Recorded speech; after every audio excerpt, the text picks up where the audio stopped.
All right, baby. There we go. Going live, going live, going live. All righty. You are looking live. It's sold out. Stay with you today. The 16-0 and playoff bound New York Giants are taking on the 0-16 Dallas Cowboys. And why are the Dallas Cowboys 0-16?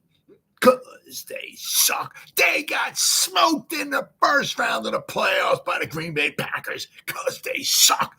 The Dallas Cowboys suck. Haven't won a Super Bowl since 1995 because the Dallas Cowboys suck. Woo. Welcome to the Gridiron. Anybody out there at all that's going to spend a little bit of time with me here to see that, I greatly appreciate it. Or everybody spending time watching a replay this once again. Thank you so much from the bottom of my heart. It means the world to me. I'm going to try to go about 30 minutes here tonight. Shoot my mouth off for about 30 minutes. Anybody got anything to say, please feel free, fire away, throw it in the chat box. Usually try to check on the chat box like every 5 or 10 minutes or so. So as soon as I see something in there, I try to respond to it as fast as I can. So please feel free and fire away. But plus also, seriously, instead of me just rambling on for half an hour, 45 minutes, or whatever it might wind up being, it's just nice to talk to another Giant fan. So please feel free and fire away. Before I get started, if anybody wants to help support my channel out, it would mean the absolute world to me. In the description box below, the very top link in the description box takes you to my membership page. I got 3 different membership levels. The first one's called the Saquon, second one's called the Lawrence Taylor, and the third membership level I got is called the Gridiron. Each one's got their own little perks to them. So if you want to help support my channel out, it would mean so much to me, and I thank you in advance. Thank you, thank you, thank you. If you are subscribed to my channel, once again, thank you. I can use all the support I can get, guys. But if not, please go down below, hit the subscribe button, hit that bell icon. That way, next time I go live, if I put a video out, you'll be notified. And it's free of charge, right? What do you got to lose, right? But if you are subscribed to my channel, thank you, thank you, thank you. Then finally, also just a little ways down in the description box, there's 2 additional links. The top one's a Facebook link, which I'll go over in just a second. The one underneath it, I'm an old-time fart, hate change, so it's a Twitter link. It's always been Twitter. To me, anyway. It'll be Twitter today. It'll be Twitter tomorrow. 3 trillion years from now, when I'm long gone and dead, it'll be Twitter. It's Twitter. Whatever letter of the alphabet Elon Musk wants to call it, that's on you, bro. I ain't calling it that. It's Twitter. Follow me on Twitter. I'll follow you back. I try to put some Giants-related stuff in my Twitter account every day. Right? And then the link just above it takes you to my Facebook group. It's called the New York Giants, the Gridiron. It's doing simply marvelous, might I add. We have over 7,800 members in the group. Basically, if I'm alive and breathing, and if I have internet access, I'm putting stuff in this group darn near 365. And not only do I put stuff in this group every day, but the members post stuff in here. So between me and the members, if you become a member, you can post stuff in here, right? So between me and the members, there's a boatload. There's a ton. There's an awful lot of New York Giants information going in this group. The New York Giants, the Gridiron Facebook group every day. Please join it. You won't be dissatisfied. I promise. All right. Well, stuff said and done and out of the way with. The Giants, one of the things that they got is, they are, I mean, they got a little bit of money. It's not enough, really to make much of they might be able to make like one maybe nice little splash or so, whatever. Uh-oh, what's going on, buddy? How's it going? Thanks for joining me here. Appreciate it. But, they ain't got a lot. And of course, let's not forget, right? I mean, we got a lot of guys leaving, and, let's not, forget about Azeez Ojulari. I'd hate to give, God, man, a top 10 pick, you get him for a 7th rounder for basically a cup of coffee. I mean, holy cow, right? And just let him go. I mean, but of course, he's his contract's up. He's 1st rounder. He's going to want a little bit of money. He doesn't have, thankfully, I guess he doesn't have those gaudy numbers. We're not like looking like a Micah Parsons kind of numbers or something like that. But he kind of wants to get paid, right? I mean, he's been in the league for for a few years now. His contract's up. He wants to get paid, so he's a free agent. So hopefully the Giants can bring him back. He's one of those like kind of tweener kind of guys. It's like, he's maybe a little too light for here, maybe, maybe not exactly like a safety. You can't necessarily put him at the cornerback. It's too light for an edge rusher. You can't put him at defense. It's kind of like, what do you do with the guy, right? But it'd be with the talent the guy's got, certain skill set, but I mean the athletic ability, man. It'd be hate to give up on the guy. I'm saying, but I said we got. I mean, we can just go on and on. I mean, guys they had, I think it was like 23 different guys. But I mean, stuff, like Saquon. Let's not forget about him. Xavier McKinney, Adoree Jackson. As I said, Isaiah Simmons. We got quite a few guys that'll be leaving, and we're not going to be able to. Tyrod Taylor. So we can't bring everybody back. There's no way, almost no way. Well, actually, I guess there is a way. As I'm going to go over this article that I saw here, which is pretty cool, which breaks it down where the Giants could wind up with like over $80 million in cap space. One of it, though, is redoing Daniel Jones's contract, and I'm not sure if Shane really wants to do that because I'm not sure. And it's not even so much Daniel Jones' ability. I think obviously some of it's that because he took a little step back last year. Let's be fair, right? But health wise, right? I mean, the dude's only like maybe I hope not. I mean, I can't stand the Cowboys, can't stand the Eagles, right? Can't stand it, but I don't wish anybody getting injured. You know what I mean? We're so lucky to be able to sit there and watch football and yell at the freaking football at the TV screen on Sundays and all that, cheering and cursing and all, having a great time. We're so lucky, right? So I don't want nobody getting injured, right? But let's face the facts. Daniel Jones might be a couple shots away, right? Maybe from another neck in or back or, how many of those can you take? Right, there might be a point in time where if he gets injured again, where the doctor just sits him down, it's like, Daniel, you take a couple more hits, dude. You're, I don't know, what is he, 25, 26, whatever it is. Not only make your football career be over, but God willing, right? You say you're 25, right? God willing. Just say you got another 50 years in you. You got 2/3 of your life left to live. Do you want to live the final 2/3 of your life with a cane, with a limp, in a wheelchair, with just pain? Somewhere along the line, I mean, these guys forget some of this, and I know it's for the love of the game, right? But, you got to, realize is that, whatever, I'm 25, I'm 30, whatever, God willing, I might live another 40 or 50 years. Do I want to suffer every day for the rest of my life? Is it worth it? I mean, it's said, let's not forget, Daniel, I mean, he's injury prone, right? But, and I'm saying, so as far as like maybe restructuring his contract, I'm not sure if they really want to do that, but there's plenty of ways, quite a few ways that the Giants could, get up to $80 million in salary cap space. Now that would be enough. They probably could bring back everybody, but I don't see them wanting to bring back everybody. Of course, now, once again, this is, you start hearing these more and more things about like Saquon. I got a thing about Saquon. He mentioned, I wouldn't mind going to San Diego. Of course, that's San Diego. That's good old Harbaugh, right? He's gonna like to run the football, right? So, but this thing I saw here is pretty interesting. It shows the Giants a way that they can wind up with some nice buku bucks here. But they only have about 22 in cap space right now. But here's how they can climb to above $80 million. Ooh. So the Giants had $44.4 million in salary cap space at this time a year ago. But that space obviously was evaporated really quickly because they had the two contracts, right? The 4-year, $160 million extension they gave to Daniel Jones and the 10.1 franchise tag that they gave to Saquon, right, before free agency started.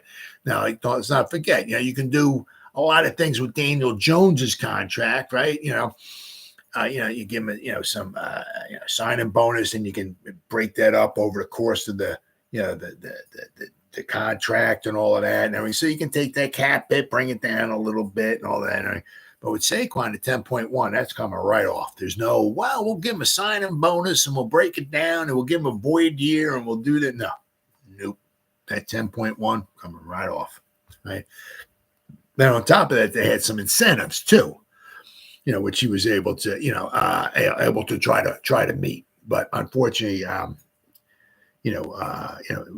once again, he missed the three games, which hindered his chances of getting those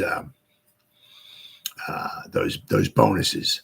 Now, I'm not exactly sure. I don't remember if this bonuses with Saquon also included the Giants had to make the playoffs. I don't remember that or not.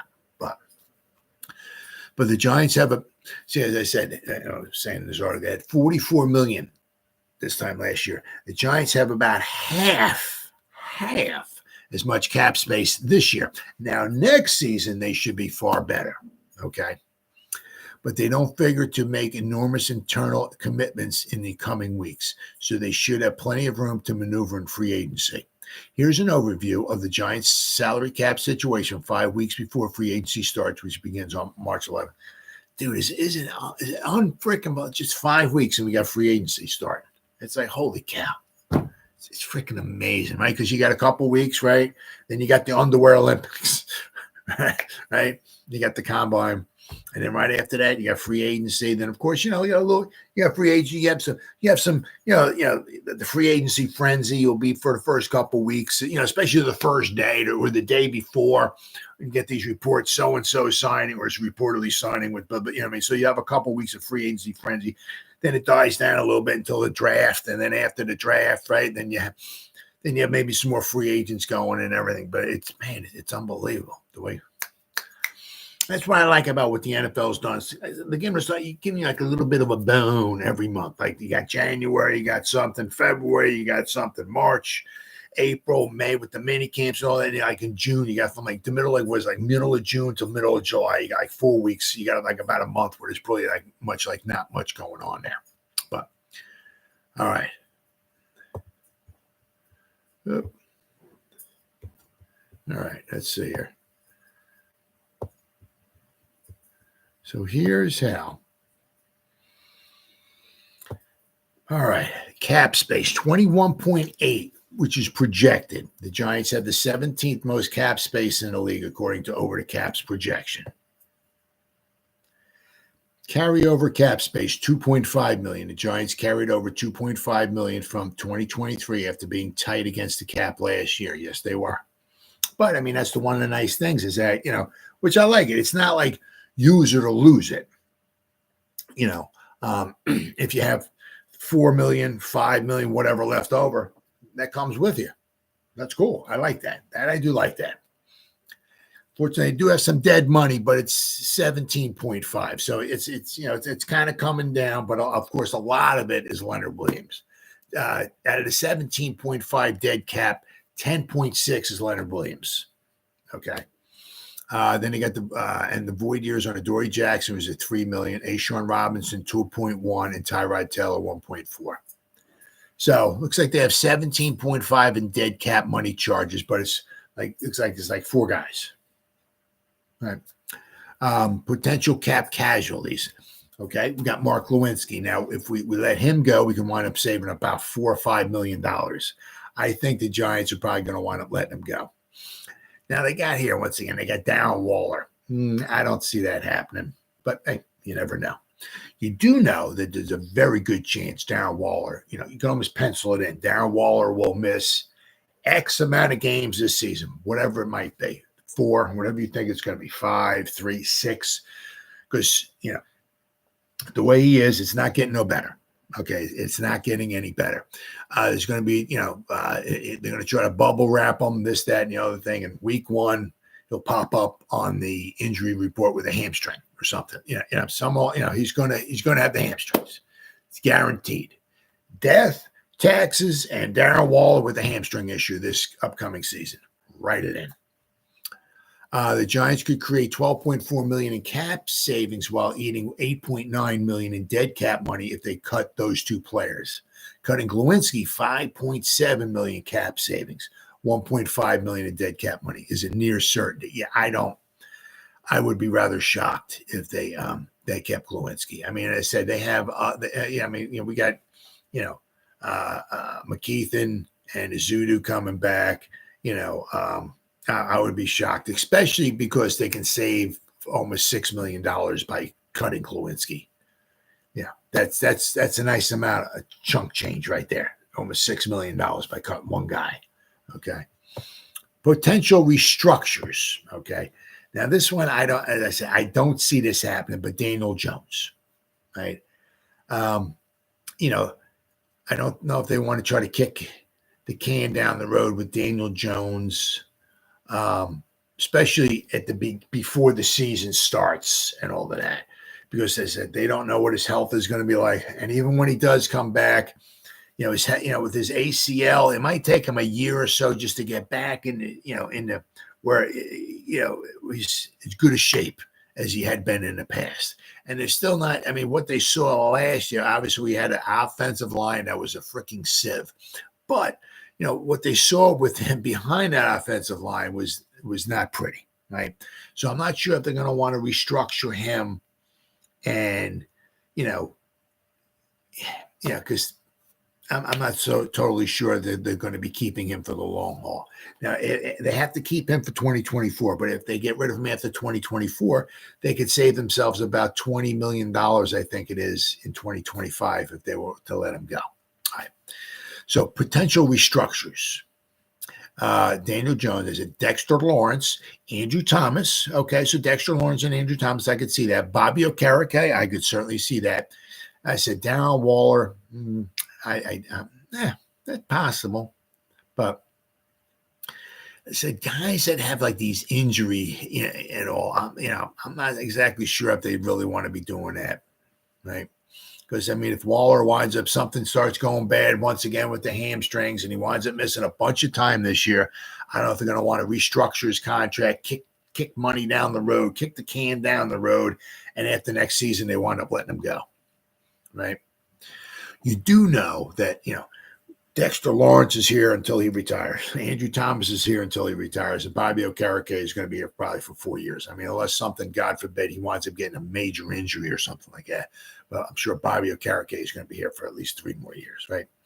The Giants did maximize restructures with all 5 of those players without adding any void years. Now, that's something that Howie Roseman does. Mr. Hotshot Howie Roseman. He brings in all these guys and this, he signs the guys, he signs this guy, signs that guy, and everybody's like, man, they got such a good team. Why are the Eagles so good and our team's so bad? Well, that's because he brings guys in, he signs them, right? He'll sign them to, how can they sign this guy? They got like $2 million in salary cap, and they bring a guy in and they're paying him $10 million a year. And then they bring in another guy for $10 million a year. And then they bring another guy for $10 million a year. And they bring another guy. I was like, how are they bringing all these good guys in? And they only got $3-4 million. It's how are they doing that? Well, they just, the income, $10 million, whatever it is, and they just add on like 300 void years after the contract's over with. So, he'll get his money. It's just broken up into like 300 years. You get, they give him 10 million or whatever it is, right? So they give him 2 million this year, and then just they sign it for 1 year, 10 million. They only have 2 million in cap space. So how can they sign it for 10 million? Well, they give him like 2 million this season. Then they have 4 void years after that. He'll get $2 million a year for like 4 void years. So that's how they can bring in all these guys, right? So Howie likes to kick the can down the road. All right, so he pushes the chips in the middle of the table as he's kicking the can down the road. So now he looks like a moron, which he is. He's a moron. And so now he's kicking all this money down the road, which going to wind up hurting him in the long run. So he's trying to look good now, but now he's trying to look like hot SH, but he's just straight up cold diarrhea. That's all the man is. Straight up ice cold diarrhea. That's all Howie Roseman is, kicking the can down the road, right? And now he's probably going to have to wind up looking at himself at, of course, what wound up happening with Wentz, right? Was they had Wentz for a couple of years and he got injured and stuff like that. And after a while, it's kind of like, man, this guy may not be the real deal and all of that, right? So what do? They got Jalen Hurts in the second round. So then they got Jalen Hurts, right, to take Wentz's place, right? And, then they had Jalen Hurts on a nice rookie deal, paying him cheap money and all that. But now he's his contracts are starting to come to an end, and paying him the bucks, right? His contract's going to start going up, and as he's going to have to start paying him, right? He's going to, his contract's like what, $55 million a year, somewhere along the line. His contract's going to start elevating or escalating, right? And he can just start saying bye to some of his good players, right? And then maybe to kind of notice that maybe he's not the next coming of Joe Montana. Maybe he's not Tom Brady. He may not be Peyton Manning. He might kind of stink. This Jalen Hurts kind of guy. We might need to replace this guy, right? So they might have to wind up replacing Hurts. So I'll have to wait, keep an eye on that. So don't be surprised if the Eagles don't draft like a quarterback maybe in the second round or something like that. One of those guys that maybe falls in the second round. Second, third round, like a Spencer Rattler or Penix or somebody like that. One of those guys. Don't be surprised if they don't take a flyer on one of those guys. All right. Let's see. If they restructure all 5 players without adding any void years, they could create an additional $59.2 million in cap space this season. Going that far is extremely unlikely. No, they're not doing that. But it wouldn't be surprising if they restructured Lawrence, Thomas, and Okereke to create more space, because those 3 guys, you can almost lock it in. Death, taxes, and those guys are going to be here for some years to come. Right? You're not so sure about Waller and Daniel Jones. I don't see them wanting to try to kick money down the road with those 2 guys. But Lawrence, Thomas, and Okereke, I wouldn't be surprised at all. Right? It maybe help bring in, 1 or 2, right? Or it might help create some cap space, because maybe they can sign Saquon, right? Maybe they can keep Isaiah Simmons, right? So, roster snapshot. Giants currently have 51 players under contract for 2024. Only the top 51 contracts, though, on the 90-man roster count against the cap space until the start of the regular season. Okay. Giants are projected to have 7 draft picks, but only their first 3 picks will be much of a factor in the top 51, accounting during the offseason. Because basically, like the guys, the top 3 picks, because they got a first round and 2 second rounds. So after that, the third and the fourth, they're only making like $800,000 or so, right? So that's not going to really count against the cap space, because the top 51, right? They got 51 players on the roster, and only the top 51 contracts on the 90-man roster count against the cap space. So guys down at the bottom, number 51, number 50, 49, they're making $750,000, $800,000 a year, right? So the guys that we're also bringing in the third round and fourth round, they're making as much pretty much as the guys at the bottom. So, so they're going to, let's see, between our first round pick and the 2 second round picks, you're looking at probably at least $10 million they're going to need, right? Because the pick 6 is like about $7 million, I think, somewhere around there. So they're going to need about $10 million to sign their first 3 picks. Right, so now here's a deeper dive into the Giants' situation, position by position. This is a good article. This is from The Athletic. Who is this here? Does it say? It's got to say that. Oh, by Dan Dugan. Yeah. So they got the quarterback they're paying $48 million. Okay, basically Daniel Jones is 47.1, and Tommy Chicken Cutler Parmesan is 900,000. Right. So they got two guys under contract, and that's where a large chunk of their money is going. Right. You got basically 1/5 of your salary cap basically is going to your quarterbacks, and you only got two guys, right? But they're going to need to bring in probably at least two guys pretty much by like May, because like when little mini camps and start and everything like that, they're going to want to have probably three quarterbacks, and Daniel Jones ain't going to be ready by then.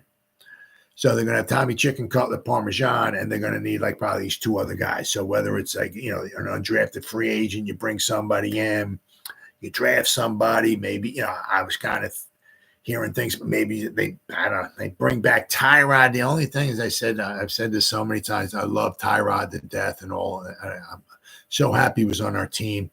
It's just injuries. I don't know if they want to bring back somebody who has the propensity to get injured all the time, right? But I was hearing kind of like maybe, of course, once again, it takes two to tango and everything, but Gardner Minshew, a little Minshew mania. Wouldn't be bad pickup at all for the Giants. Let's see. It says this is obviously the worst case scenario provision, but the Giants didn't think that they'd be looking to dump the 26-year-old Jones immediately after signing him that lucrative extension. Instead, General Manager Joe Schoen surely had to be envisioning restructuring Jones' $35.5 million salary in 2024, the third highest base salary in the league this year, to create more cap space. A maximum restructure without adding void years would create $22.9 million in cap savings this season. That's a lot. But that same amount would be pushed into the future. And I don't know if he's going to want to do that with Daniel Jones. Ballooning the dead money charge to $45.1 million if Jones was cut next season. And I don't know if he's going to want to do that, because they cut him after 2024. It's close to 50-50. They're going to have they'll save like $22 million, but they'll have 22 or 23 million in dead cap money. So it's like 50-50. But if they were to restructure it, if they got for whatever reason, if they had to get rid of him after 2024, they're going to have 45 million of dead cap money in 2025. And I don't know if Shane's going to want to do that. That type of commitment is highly unlikely, so a max restructure can be ruled out for Daniel Jones. The Giants still can make a smaller restructure to Jones' contract if they're strapped for a cap space at some point. Yes, they could. Absolutely. If they had to restructure it a little bit and they freed up $5 billion to get through the rest of the season, it is what it is. It is what it is, right? Because you figure if they push the $5 million into 2025, the cap space, I'm hearing, is supposed to really jump up in 2025. So if they pushed $5 million into the 2025, you're pushing $5 million in, but the cap space is going up. Okay, and if you are getting rid of Daniel Jones, now you're getting rid of a contract that's going to start saving you some money, right? So running backs, you only got $4 million for the running backs. Got Brightwell. Basically you got four guys, each making about $1 million. Brightwell's at 1.1. Deion Jackson, 1.1, Eric Gray, 976,000, and Jashawn Corbin, 915,000. Now, free agents is Barkley and Matt Breida. Okay. You tag Barkley, that's 12.1 million, but that's coming right out of the cap. If they can somehow get a deal done with him, maybe a 3-year deal where you can get out after 2, right? Maybe they get the cap hit this season coming up, maybe like 6 million. I'm just throwing numbers out there, 5, 6, 7 million, right? So something, smaller, right? But if they can't work something out with Barkley and they don't bring Breida back. Breida didn't have a banner season last season. I know he didn't average, obviously not many guys behind that Giants offensive line were going to average phenomenal rushing numbers, but Breida did not. He did not. But it certainly does not stop the Giants from drafting a running back, right? What did we get? Gray, in the 5th round last year? 4th round, 5th round? I'm sure you can get a nice running back in the 4th or 5th round this season, right? And that way, I mean, between Corbin and Gray, and I'm not sure because Brightwell came with Kmart, right?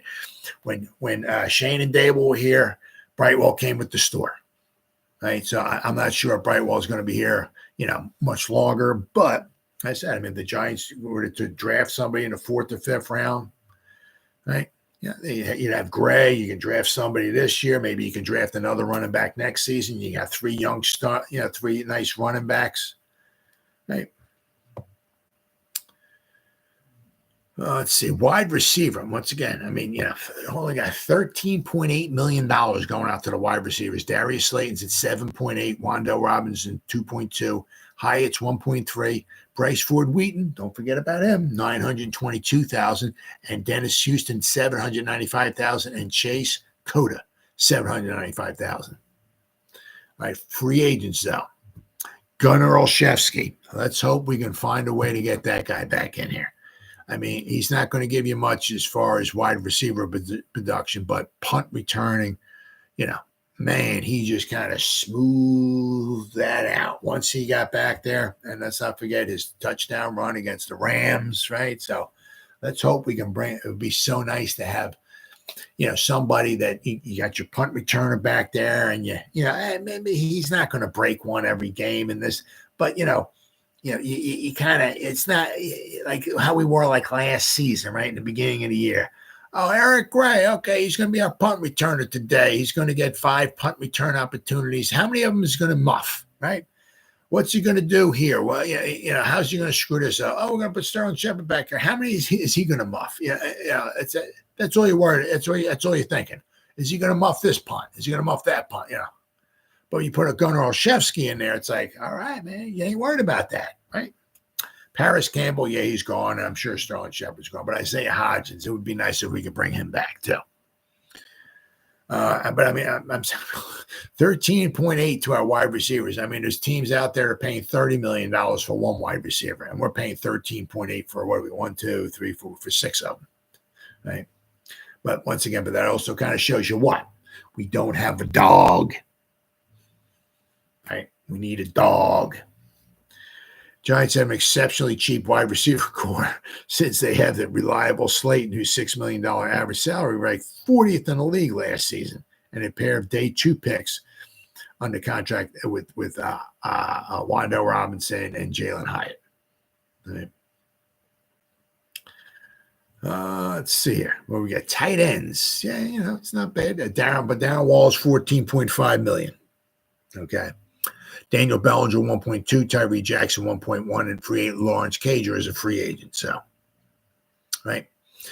Let's see. The Giants traded a 3rd-round pick for Waller last March and promptly did a max restructure to create immediate cap savings. That inflated Waller's cap hit for this season coming up, but the Giants still could cut him to create $6.7 million in cap savings while leaving a $7.4 million dead cap money charge. Shane dismissed that possibility during the season-ending news conference. Yeah, I mean, I'd have a hard time seeing. The 31-year-old Waller, whose injury woes persisted for a 3rd straight season. Yeah, he's missing time this season.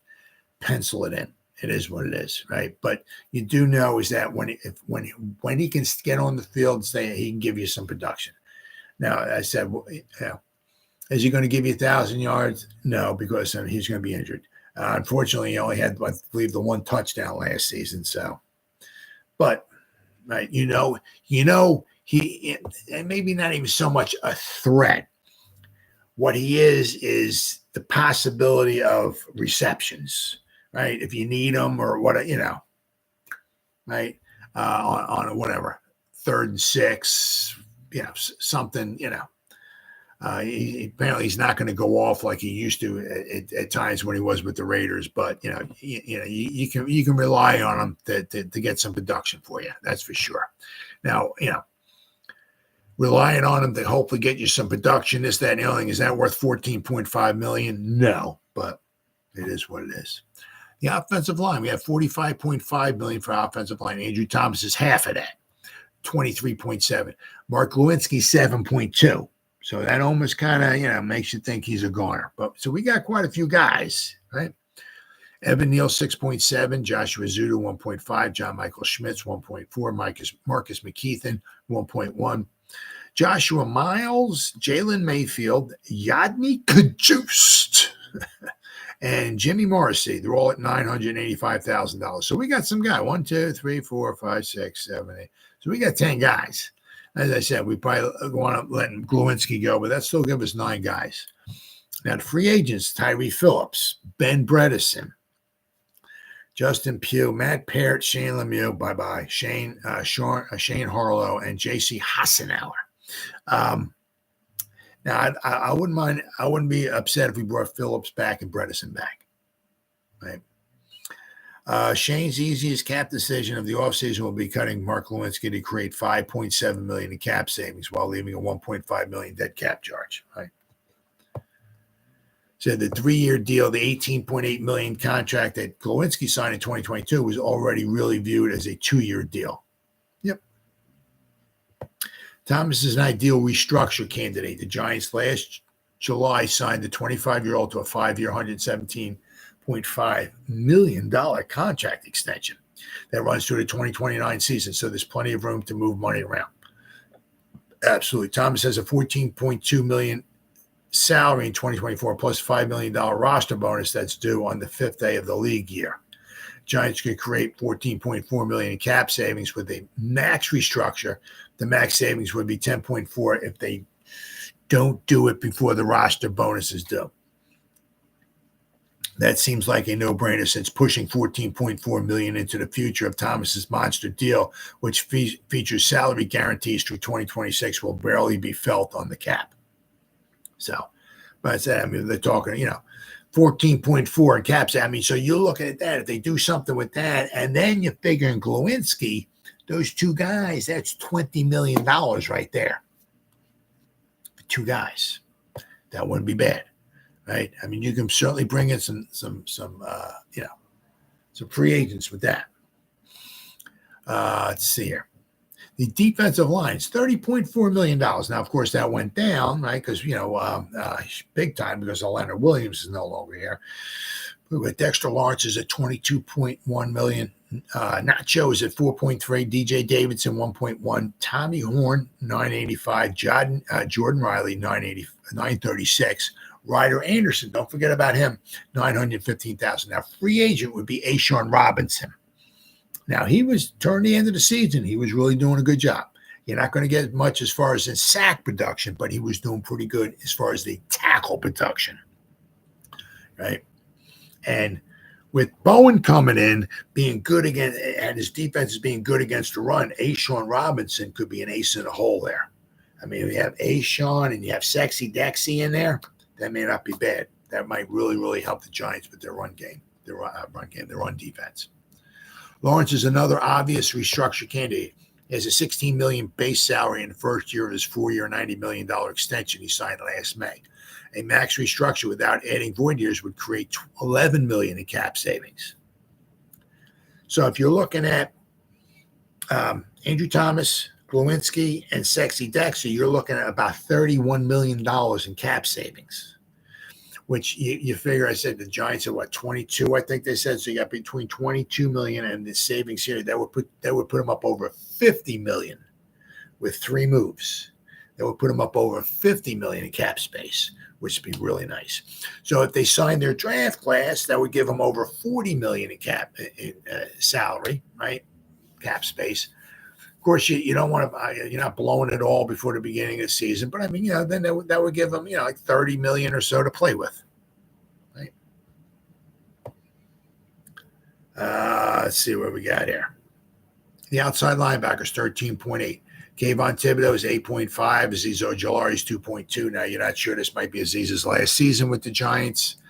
Boogie Basham, 1.4. Tolman Fox, $915,000. Jeremiah Martin, $795,000. The free agents, Jihad Ward, I'm not sure if they're going to be bringing him back. And Benton Whitley. Now, what Wink was always saying is that, if Heidi's always looking for a job, he can always work for me. So I'm not sure if Heidi's going to have to go back to Michigan and go back to school to become a football player this season, but This position is cheap because Thibodeau and Ojulari are on their rookie contracts, but the Giants can't rely on Ojulari again after he missed 6 games and recorded just 2.5 sacks last season. Nope. They need somebody to replace him. Inside linebacker, $13.9 million. Bobby Okereke is $11.2. Micah McFadden, $1.1. Darian Beavers, $795. Deontay Johnson, $795. Now the free agents here. Yeah, I don't know if Carter Coughlin and Cam Brown are coming back. Jarrett Davis, I'd love to see him give him another try if he's healthy. But Isaiah Simmons, I hate to just bring him in for 1 year, trade a 7th-round pick for him, and let him go. So now we have here, Okereke is another restructure candidate. He has a $7.9 million salary in the second year of his 4-year, $40 million contract he signed last offseason. A max restructure without adding void years, because you don't want to kick the can down the road, right? Would create $4.5 million in cap space. That's not a ton, but it can be worth it if the Giants need some space. $4.5 million, $4.5 million. The cornerbacks, they only got $9 million. You know, it's like their safeties, they're $3.2 million in safeties. $9 million. I mean, between their safeties and cornerbacks, they're paying like $12 million. I mean, it's like nothing. Special teams, 9.6. That's because Graham Gano is $7.2 million. The Giants signed Graham Gano to a 3-year, $16.5 million extension last September. It seemed like a good decision at the time to lock up a kicker who had made 92% of his field goals in the previous 3 seasons. But the 36-year-old had a miserable season. Of course, he was injured, making 65% of his field goals before undergoing season-ending knee surgery. The Giants could create $1.3 million in cap space by restructuring Gano's $3.1 million salary, but that's unlikely avoiding. But they'll likely avoid doing that unless they're desperate. The Giants figured to want to preserve the cap savings if Gano doesn't bounce back this season. Yeah, and if they have to cut ties. Yeah, I mean, because unfortunately, basically it's, what have you done for me lately? Right. And if he's not coming back healthy or anything like that, they might have to cut ties with the guy. So the Giants, certainly have with as I said, with 4 guys, right? With Glowinski, Okereke, Thomas, and Sexy Dexy. Max restructures, right? Or cutting Glowinski, max restructures, whatever, they can maybe get an extra $35 million in cap space, right? Couple that up with the 22 or whatever that they have, that would give them 56, 57, whatever million in cap money. It's not a ton, but at least it's something. It's something. So, and as I said, the Giants really need to do something. I said because, you figure if they have 22, as I said, I mean, between their first round pick and the 2 seconds, it's about $10 million or so that's going to come. So after that, they got like $12 million. You can't spend the whole $12 million and go into the season with nothing. You got to have some money. So that doesn't leave them much money at all. They said next season in 2025, they'll have some more money. But once again, that's next season. That's not this season. All right, then we got,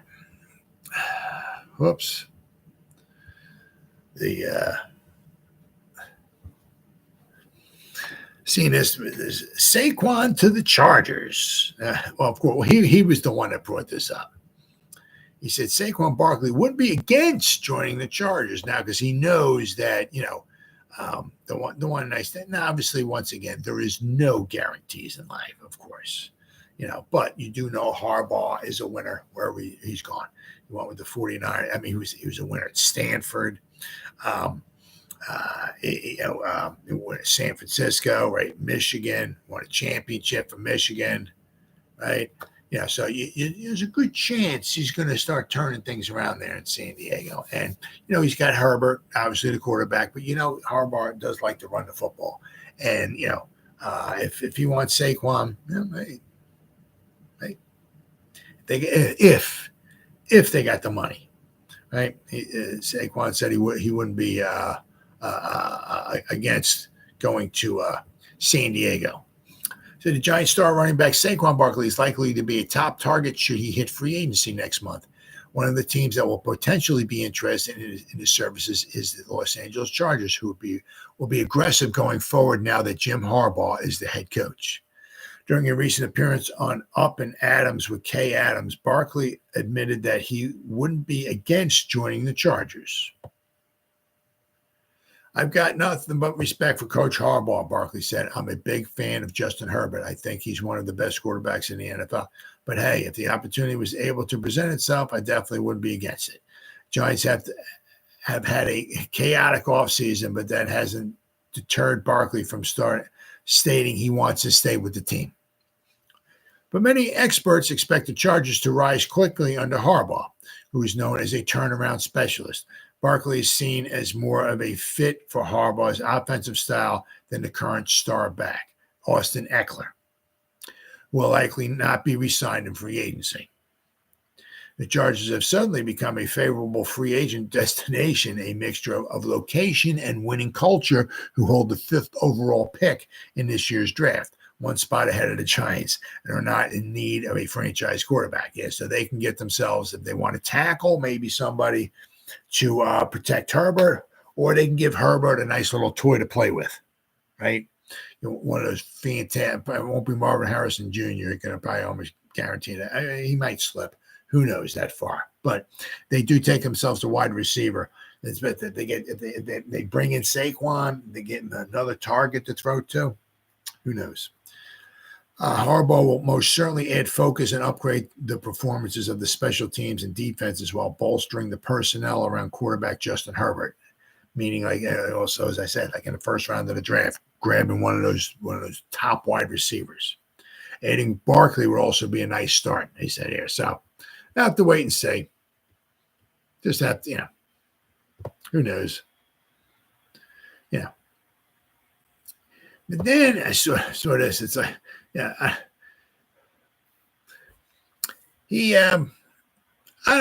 don't even know if this is Tommy DeVito wins the Bud Light Celebration of the Year award. I'm not even sure if that's even a real award or not, like that or whatever. But I mean,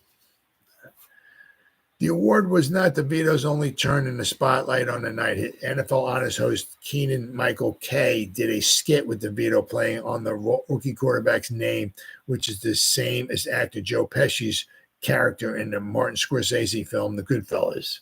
Yeah, so, I mean, he sat down and DeVito played along with it. He's like, funny, acting like, funny. What am I, like a clown? Do I amuse you? That was a good scene. That was a fantastic scene from Goodfellas. So, but I didn't even know the Celebration of the Year award was an actual thing. But I do want to just go over some of these awards here, and I think now they got the Walter Payton Man of the Year award, Cam Hayward. Good for you, brother. Good for you. Lamar Jackson, the NFL MVP. He's going to start to need to also realize that he needs to be an MVP in the playoffs as well. Okay, and he was not, and that's why now he's sitting at home, right, watching the Kansas City Chiefs playing another Super Bowl. Come back in the year player Joe Flacco. They got trounced in the one game in the playoffs, but the man, I'll tell you what, he came back and 16-year NFL career. Wow. But, I mean, there's no question about it that I tell you what, Flacco went 4-1 with 1,616 passing yards, 13 touchdowns in the regular seasons for the Browns. So, I mean, there's no, DeMar Hamlin, but, I mean, DeMar Hamlin came back from it's tough to figure this one out. I mean, DeMar Hamlin, comeback player. He came back and all, but he, it's not like he had like an unbelievable season. He had an unbelievable season because he came back from almost death. So that itself is almost unbelievable. But then you look at Joe Flacco but the performance he had on the field was much better than Hamlin's. So I mean, they gave it to Joe Flacco. I can't really argue with that. The offensive player of the year, Christian McCaffrey, he had a phenomenal season. Coach of the year, Kevin Stefanski. I mean, with the what he had at the quarterback rotation, he had, with all the quarterbacks getting hurt, Deshaun Watson, and and then had to bring basically Joe Flacco straight off the couch and all that and everything. They let's see, Nick Chubb, despite losing Nick Chubb to a season-ending knee injury in week 2.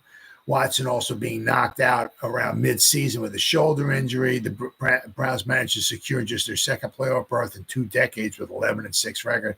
So, I mean, that's hard to argue with that.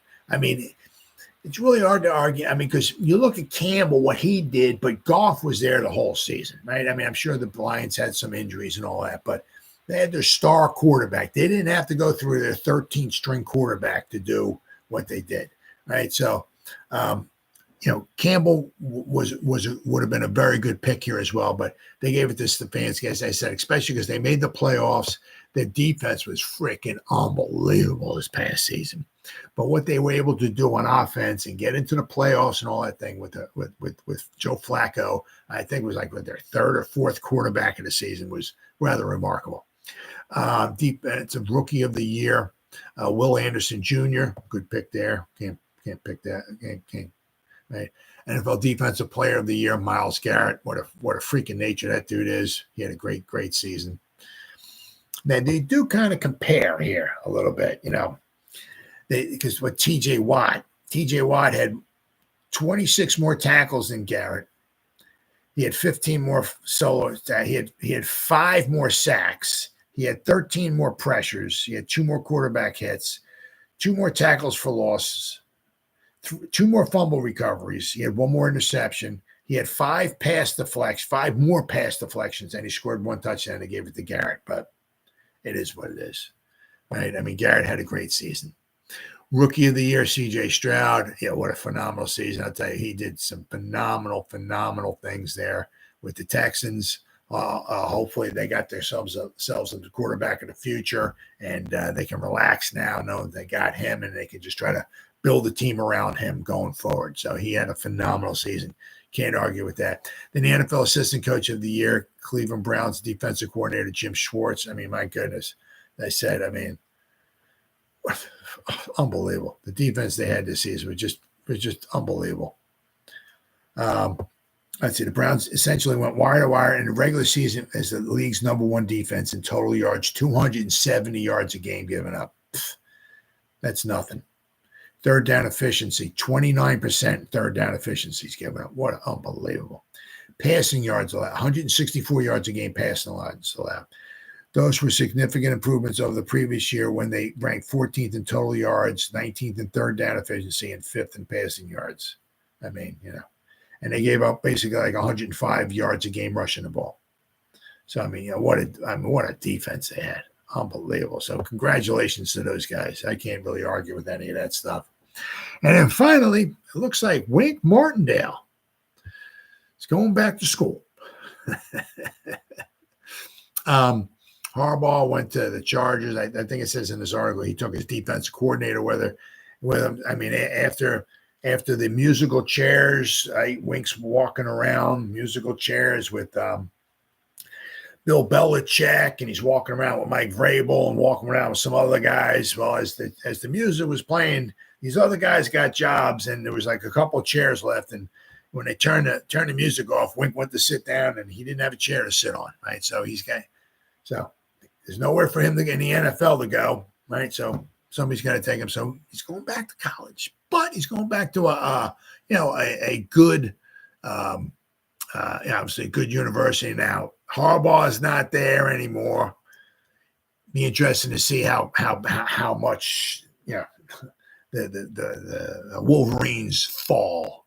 I mean, I'm not saying they're going to wind up having a record of like 5-7 or something like that, but it'd be interesting to see how they do. But it'll be interesting to see how their defense does now that Wink is there. Going back to college. Oh man. All right, we got here. Ex-coach, Giant coach Wink Martindale to join Michigan football after a tumultuous end in New York. Following a tumultuous end to his time with the Giants, former defense coordinator Wink Martindale is heading to Michigan. Martindale, who resigned from his position after 2 seasons with the organization last month, is expected to sign a deal with Michigan to replace former defensive coordinator Jesse Minter, who followed head coach Jim Harbaugh to the NFL, according to multiple reports. The deal is still in process of being finalized, according to ESPN. Right? Martindale's an obvious choice to replace Minter. He spent 4 seasons with the Baltimore Ravens during Martindale's tenure there. Minter left in 2021 to serve as the defensive coordinator at Vanderbilt before working under Harbaugh the following year. Minter was the second member of the Michigan football program to join the veteran head coach following his return to the NFL. Ben Herbert was announced as the Los Angeles Chargers strength and conditioning coach last week. Jim Harbaugh brings Jesse Minter from Michigan to serve as the defensive coordinator. But news of Martindale's resignation from the Giants last month was followed by head coach Brian Daboll's remarks that Martindale would likely return. Well, it is what it is. It is what it is. But, apparently, maybe with the, some things you kind of hearing is that, like the Wilkins brothers were kind of like, and Martindale are kind of like doing some things, maybe getting their own regime kind of going on, and maybe like kind of going behind Daboll's back and all that stuff. And it's not setting up the best of situations and everything like that. Everything's supposed to be, for the most part, on the up and up. And, you can hide stuff on camera as best you can and all that. But,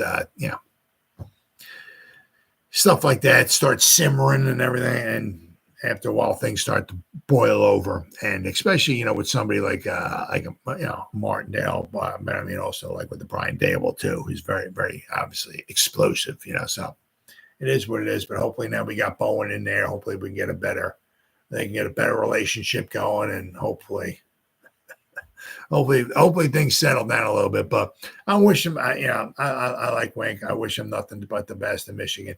Except that they go up against Notre Dame, then I hope they kick his butt. But I wish Wink nothing but the best. But it's going to be interesting to see if Michigan slips a little bit this season, because you don't have a Harbaugh there as the head coach. All right, guys, it's been 56 minutes. Whoever spent any time listening to me live, thank you. If anybody spends any time watching the replays, once again, thank you so much from Bob Mark.